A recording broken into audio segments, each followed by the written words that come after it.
ఓం హరిహరాయ నమః. కార్తీక పురాణం మొదటి అధ్యాయం. మొదటి రోజు పారాయణము.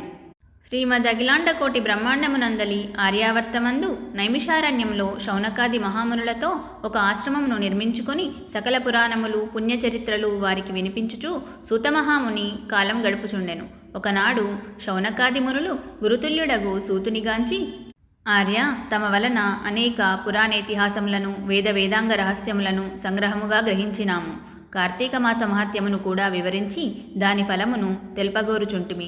కావున తమరా వ్రతమును వివరించవలసినది అని కోరిరి. అప్పుడు ఆ సూత మహర్షి, ఓ మునిపుంగవులారా, ఒకప్పుడు ఇదే కోరికను నారదుడు సృష్టికర్తయగు బ్రహ్మను కోరుకొనగా బ్రహ్మదేవుడు అతనికి విష్ణుమూర్తి లక్ష్మీదేవికి సాంబశివుడు పార్వతీదేవికి తెలియజేసిన విధముగా ఆ గాథను వినిపించెను. అట్టి పురాణ కథను మీకు తెలియజేయుదును. ఈ కథను వినుట వలన మానవులకు ధర్మార్థములు కలుగుటయే కాక వారు ఇహమందును పరమందును సకల ఐశ్వర్యములతో తులతూగుదురు. కావున శ్రద్ధగా నాలకింపుడని ఇట్లు చెప్పెను. పూర్వము ఒకానొక దినమున పార్వతీ పరమేశ్వరులు గగనమున విహరించుచుండగా పార్వతీదేవి, ప్రాణేశ్వర, సకల ఐశ్వర్యములు కలుగజేయునట్టిది, సకల మానవులు వర్ణభేదములు లేక ఆచరించదగినది, శాస్త్ర సమ్మతమైనది, సూర్యచంద్రులున్నంత వరకు ఆచరింపబడేది యగు వ్రతమును వివరింపుడని కోరెను. అంతటా మహేశ్వరుడు మందహాసమునరించి, దేవి, నీవు అడుగుచున్న వ్రతము స్కాందపురాణమున చెప్పబడియున్నది.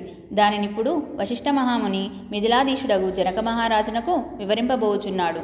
చూడుమా మిథిలానగరము వైపు అని మిథిలానగరము దిశగా చూపించెను. మిథిలానగరములో వశిష్ఠుని రాకకు జనకుడు సంతసించి అర్ఘ్యపాద్యములతో సత్కరించి కాళ్ళు కడిగి ఆ జలమును శిరస్సుపై జల్లుకొని, మహాయోగి మునివర్య, తమ రాక వల్ల నేను, నా శరీరము, నా దేశము, నా ప్రజలు పవిత్రులమైతిమి. తమ పాదధూలిచే నా దేహము పవిత్రమైనది. తమరిటకేల వచ్చితిరో సెలవివ్వండి అని వేడుకొనెను.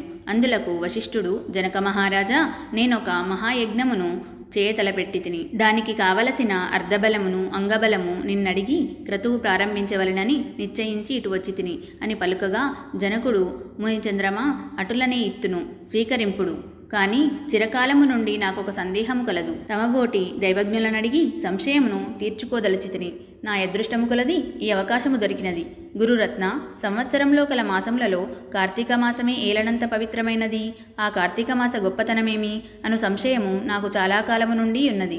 కావున తాము కార్తీక మహత్యము గురించి వివరింపవలసినది అని ప్రార్థించెను. వశిష్ఠ మహాముని చిరునవ్వు నవ్వి, రాజా, తప్పక నీ సంశయంను తీర్చగలను. నే చెప్పబోయే వ్రతకథ సకల మానవులు ఆచరించదగినది, సకల పాపహరమైనది అయి ఉన్నది. ఈ కార్తీక మాసము హరిహర స్వరూపము. ఈ మాసమునందు ఆచరించు వ్రతము యొక్క ఫలమింతని చెప్పనలవి కాదు, వినుటకు కూడా ఆనందదాయకమైనది. అంతియేగాక వినినంత మాత్రమునే ఎట్టి నరకబాధలు లేక ఇహమందును పరమందును సౌఖ్యమును పొందగలరు. నీబోటి సజ్జనులు ఈ కథను అడిగి తెలుసుకొనుట ఉత్తమమైనది. శ్రద్ధగా ఆలకింపుమని ఇట్లు చెప్పసాగెను. వశిష్ఠుడు కార్తీక వ్రత విధానము తెలుపుట. ఓ మిథిలాధీశ్వర, జనక మహారాజా, ఏ మానవుడైనను ఏ వయసువారైనను ఉచ్చ నీచ అనే భేదము లేక కార్తీక మాసములో సూర్యభగవానుడు తులారాశి ఎందుండగా వేకువజామున లేచి కాలకృత్యములను తీర్చుకొని స్నానమాచరించి దానధర్మములను దేవతా పూజలను చేసినచో దాని వలన అగణిత పుణ్యఫలము లభించును. కార్తీక మాస ప్రారంభము నుండి ఇట్లు చేయుచు విష్ణు సహస్రనామార్చన, శివలింగార్చన ఆచరించుచుండవలెను. ముందుగా కార్తీక మాసమునకు అధిదేవతయగు దామోదరునికి నమస్కరించి, ఓ దామోదర, నేను చెయ్యు కార్తీక వ్రతమునకు ఎట్టి ఆటంకములు రానియక నన్ను కాపాడుమా అని ధ్యానించి వ్రతము ప్రారంభించవలెను. కార్తీక స్నాన విధానము. ఓ రాజా, ఈ వ్రతమాచరించు దినములలో సూర్యోదయమునకు పూర్వమే లేచి కాలకృత్యములు తీర్చుకుని నదికి పోయి స్నానమాచరించి గంగకు, శ్రీమన్నారాయణకు, పరమేశ్వరునకు, భైరవునకు నమస్కరించి సంకల్పము చెప్పుకొని మరలా నీట మునిగి సూర్యభగవానునకు అర్ఘ్యప్రదానమొసంగి పితృదేవతలకు క్రమప్రకారముగా తర్పణములొనర్చి గట్టుపై 3 దోసిళ్ల నీళ్లు పోయవలెను.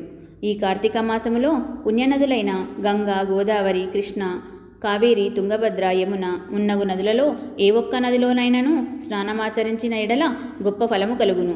తడిబట్టలు వీడి మడిబట్టలు కట్టుకొని శ్రీ మహావిష్ణువుకు ప్రీతికరమైన పుష్పములను తానే కోసుకొచ్చి నిత్య ధూప దీప నైవేద్యములతో భగవంతునికి పూజ చేసి గంధము తీసి భగవంతునికి సమర్పించి తాను బొట్టు పెట్టుకొని పిమ్మట అతిథి అభ్యాగతులను పూజించి వారికి ప్రసాదమిడి తన ఇంటి వద్ద కానీ దేవాలయంలో కానీ లేక రావి చెట్టు మొదట కానీ కూర్చుండి కార్తీక పురాణమును చదవవలెను.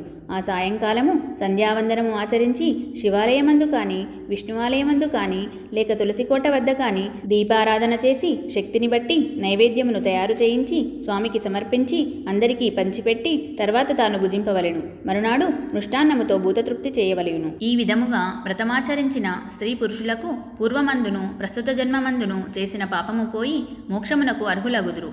ఈ వ్రతము చేయుటకు అవకాశము లేని వారు వ్రతము చేసిన వారిని చూచి వారికి నమస్కరించినచో వారికి కూడా తత్సమాన ఫలము దక్కును. ప్రథమాధ్యాయము మొదటి రోజు పారాయణము సమాప్తము.